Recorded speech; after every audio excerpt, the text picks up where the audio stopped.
कभी कभी भगवान स्वयं पृथ्वी पर आने से पहले पूरे ब्रह्मांड को संकेत देते हैं, और राम का जन्म वो ऐसा ही एक दिव्य क्षण था जिसने इतिहास की दिशा ही बदल दी।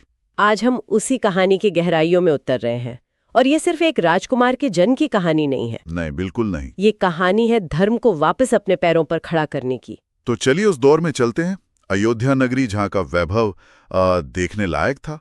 राजा दशरथ का राज था। उनकी 3 रानियां थी, कौशल्या, सुमित्रा और कैकेयी। सब कुछ था उनके पास, ताकत, सम्मान, धन दौलत।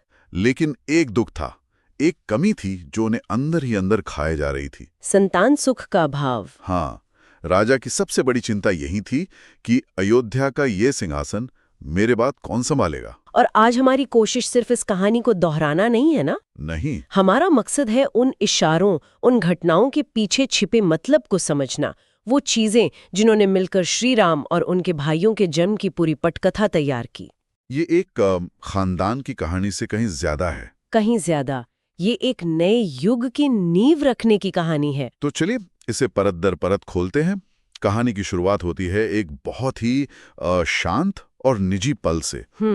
एक रात जब पूरा महल सो रहा था, तीनों रानियां कौशल्या, सुमित्रा और कैकेयी वो चुपचाप राजभवन के पुराने मंदिर में इकट्ठा हुई। एक साथ तीनों ने एक ही मन से प्रार्थना की, हे प्रभु, हमें मां बनने का वरदान दीजिए, अयोध्या को उसका वारिस दीजिए।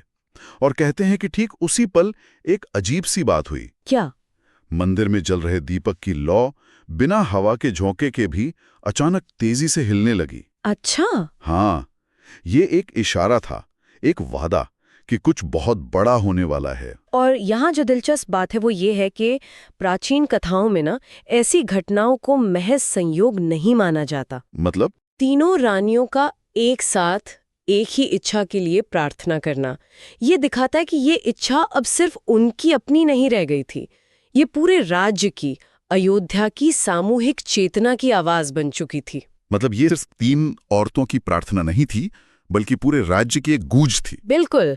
और दीपक के लौ का इस तरह कांपना, उस गूंज पर ब्रह्मांड का जवाब था, प्रकृति का पहला हाँ था कि तुम्हारी आवाज सुन ली गई है। अच्छा, ये एक तरह का पैटर्न है जो हमें कई पुरानी कहानियों में मिलता है। जब इंसान पूरी तरह से कोशिश करके थक जाता है, तब प्रकृति इशारे करना शुरू करती है। तो ब्रह्मांड ने तो संकेत दे दिया, लेकिन महल के अंदर राजा दशरथ को कैसे पता चलता कि अब अगला कदम क्या उठाना है? यहीं पर राजगुरु वशिष्ठ की भूमिका सामने आती है ना? सही पकड़ा। ऋषि वशिष्ठ ने राजा दशरथ को देखकर कहा, राजन, अब समय आ गया है, आपको पुत्र कामेष्ठी यज्ञ करना होगा। और ये कोई आम यज्ञ नहीं था। बिल्कुल नहीं। इस यज्ञ का फल स्वयं देवता आकर देते हैं। इस घोषणा के साथ तो पूरे अयोध्या में एक नई उम्मीद जाग गई होगी।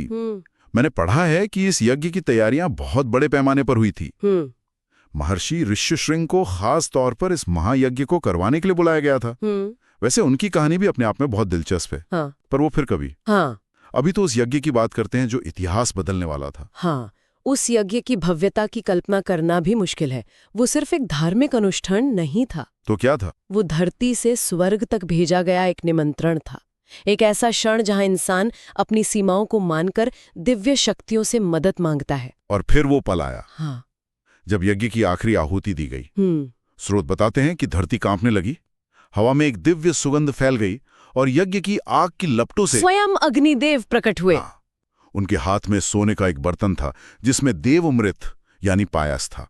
सोचिए जरा, अग्निदेव का खुद आना इस बात का सबसे बड़ा सबूत था कि निमंत्रण न सिर्फ स्वीकार कर लिया गया है, बल्कि इसका नतीजा भी असाधारण होने वाला है। सही। ये कोई आम संतान का वरदान नहीं था, ये खुद ईश्वर के अवतार का वादा था।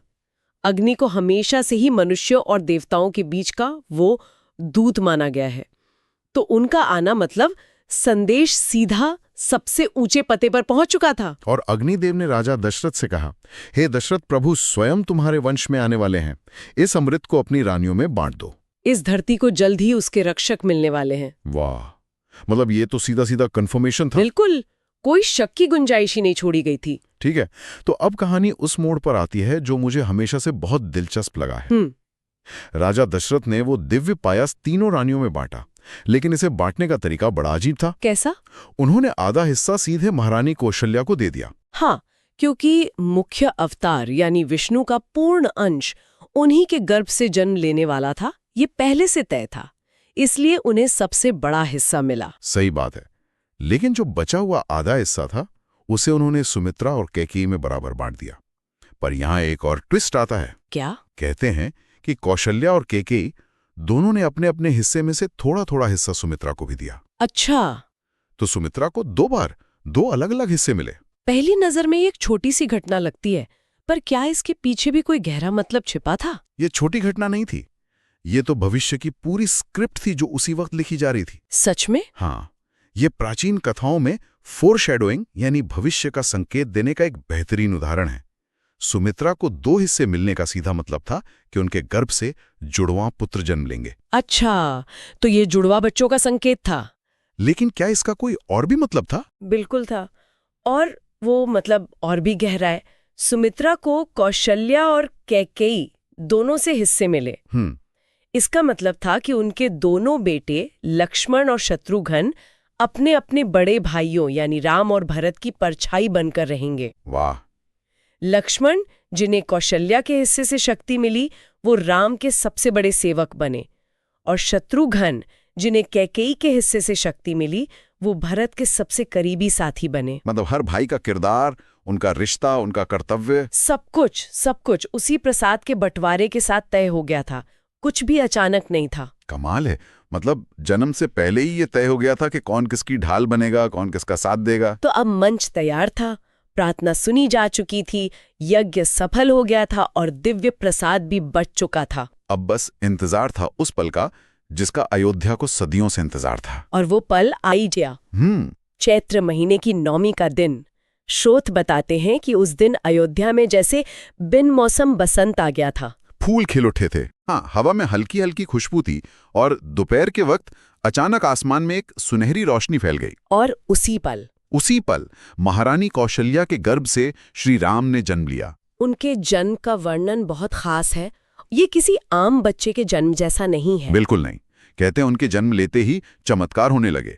पूरी अयोध्या में अपने आप शंख बजने लगे, स्वर्ग में गंधर्व गीत गाने लगे, देवताओं ने आसमान से फूल बरसाए। और सबसे हैरान करने वाली बात, नर्मदा, सरयू, गंगा जैसी बड़ी बड़ी नदियों की लहरें भी शांत हो गईं। मानो वो भी उस दिव्य बालक के दर्शन के लिए ठहर गई हो। हाँ, ऐसा लगा जैसे राम के जन्म के साथ ही धरती पर धर्म की वापसी हो गई हो। यहाँ प्रकृति का हर तत्व, आसमान, हवा, नदियां, उस जन्म का गवाह बन रहा था। ये इस बात का संकेत था कि जो आया है वो कोई साधारण राजकुमार नहीं है। नहीं, वो है जिसके आने पर पूरे सृष्टि जश्न मनाती है। उसका प्रभाव सिर्फ इंसानों पर नहीं बल्कि पूरे ब्रह्मांड पर पड़ने वाला था। भरत, उनके बारे में कहा जाता है कि उनकी आंखों में एक अजीब सी गहराई और समझदारी थी। ऐसा लगता था जैसे वो जन्म से ही जानते हों कि उनका जीवन राम के लिए प्यार और त्याग में ही बीतेगा। और ये बात भरत के किरदार को बहुत जटिल और महान बनाती है। वो कैकेयी के पुत्र थे, वही कैकेयी जिनकी वजह से बाद में राम को वनवास हुआ। सही। लेकिन भरत का चरित्र त्याग की मिसाल बना। उनकी आंखों में वो जो समझदारी का जिक्र है ना, वो इस बात का इशारा है कि वो दुनिया की मोहमाया से परे अपने धर्म और कर्तव्य को समझते थे। मतलब उनका पूरा वजूद ही राम के आदर्शों को और ऊंचा उठाने के लिए था। बिल्कुल। और फिर उसी दिन महारानी सुमित्रा ने 2 तेजस्वी जुड़वा पुत्रों को जन्म दिया, लक्ष्मण और शत्रुघ्न। यहाँ एक बहुत ही भावुक घटना का जिक्र मिलता है। कहते हैं कि जन्म लेते ही लक्ष्मण जोर जोर से रोने लगे। हाँ। और किसी भी तरह चुप नहीं हो रहे थे। हाँ, और वो तब तक रोते रहे जब तक उन्हें उठाकर श्री राम के पास नहीं ले जाया गया। और जैसे ही उन्होंने राम को छुआ, वो एकदम शांत हो गए। कहा जाता है कि उसी पल लक्ष्मण के मन ने यह तय कर लिया था, मैं राम के बिना एक पल भी नहीं रहूंगा। और शत्रुघ्न? उनका दिल पहले ही पल से भरत से जुड़ गया, जैसे आत्मा का एक हिस्सा अपने दूसरे हिस्से को पहचान लेता है। ये कितना अद्भुत है। बिल्कुल। क्या ये सिर्फ एक भावनात्मक जुड़ाव था या इसका भी कोई गहरा आध्यात्मिक मतलब था? इसका गहरा आध्यात्मिक मतलब ही है। लक्ष्मण का राम के बिना बेचैन होना ये दिखाता है कि वो सिर्फ एक भाई नहीं बल्कि राम की सेवा के लिए ही अवतरित हुए थे। अच्छा। वो राम के सेवा भाव का प्रतीक थे। उनका अस्तित्व राम के बिना अधूरा था और शायद राम का आदर्श भी लक्ष्मण की निस्वार्थ सेवा के बिना दुनिया के सामने उस तरह से नहीं आ पाता। और शत्रुघ्न? इसी तरह शत्रुघ्न भरत के त्याग के मौन समर्थक थे। वो चुपचाप अपने भाई के पीछे खड़े रहे। तो अगर हम इन चारों जन्मों को एक साथ देखें तो ये सिर्फ 4 राजकुमारों का जन्म नहीं था। बिल्कुल नहीं, ये एक आदर्श व्यवस्था की नींव रखी जा रही थी। इसे ऐसे समझिए कि एक परफेक्ट टीम बनाई गई थी। एक परफेक्ट टीम। हाँ, राम धर्म का साक्षात रूप थे, यानी नियम, आदर्श और कर्तव्य। भरत त्याग की मूर्ति थे, मतलब राजपाट जैसी चीजों से ऊपर उठने की क्षमता। और लक्ष्मण? लक्ष्मण निस्वार्थ सेवा और निष्ठा के प्रतीक थे, यानी धर्म को निभाने के लिए जो ताकत चाहिए वो। और शत्रुघ्न मौन समर्पण का आदर्श थे, बिना सवाल किए अपने कर्तव्य का पालन करना। ये एक शानदार नजरिया है। तो इसका मतलब ये हुआ कि उनका रिश्ता सिर्फ भाई का नहीं बल्कि एक दूसरे के पूरक होने का था। बिल्कुल। क्या ये चारों गुण अलग अलग अधूरे हैं? एक तरह से हाँ। धर्म बिना सेवा के कठोर हो सकता है, त्याग बिना समर्पण के खोखला लग सकता है, और सेवा बिना धर्म के दिशाहीन हो सकती है। ये चारों भाई मिलकर एक पूरी इकाई बनाते हैं जो मानवीय रिश्तों और कर्तव्यों का सबसे ऊंचा आदर्श है। और उनका जन्म से ही एक दूसरे से जुड़ा होना हमें यही सिखाता है। बिल्कुल। बहुत खूब। तो जैसा कि हमारे स्रोत के अंत में लिखा है, राम, भरत, लक्ष्मण और शत्रुघ्न का जन्म सिर्फ 4 पुत्रों का आगमन नहीं था। ये धर्म, प्रेम, त्याग और आदर्शों के 4 स्तंभों का अवतरण था। आज भी जब कोई भक्त जय श्री राम बोलता है तो असल में इन चारों भाइयों की दिव्यता एक साथ गूंज उठती है। और ये कहानी हमें सोचने के लिए एक बहुत गहरा सवाल छोड़ जाती है। क्या? ये हमें बताती है कि हर किरदार, चाहे वो मुख्य हो या सहायक, एक बड़े दिव्य मकसद का हिस्सा होता है। लक्ष्मण और शत्रुघ्न की भूमिका राम और भरत के बिना अधूरी थी, और राम भरत का आदर्श उनके भाइयों के समर्थन के बिना शायद उतना महान न बन पाता। सही। तो ये हमें सोचने पर मजबूर करता है कि हमारे अपने जीवन में भी कौन से रिश्ते और कौन से कर्तव्य उन स्तंभों की तरह हैं जो हमारे अपने धर्म को साधे हुए हैं। और क्या हम उन सहायक किरदारों की अहमियत को समझते हैं जो हमारे जीवन की कहानी को पूरा करते हैं?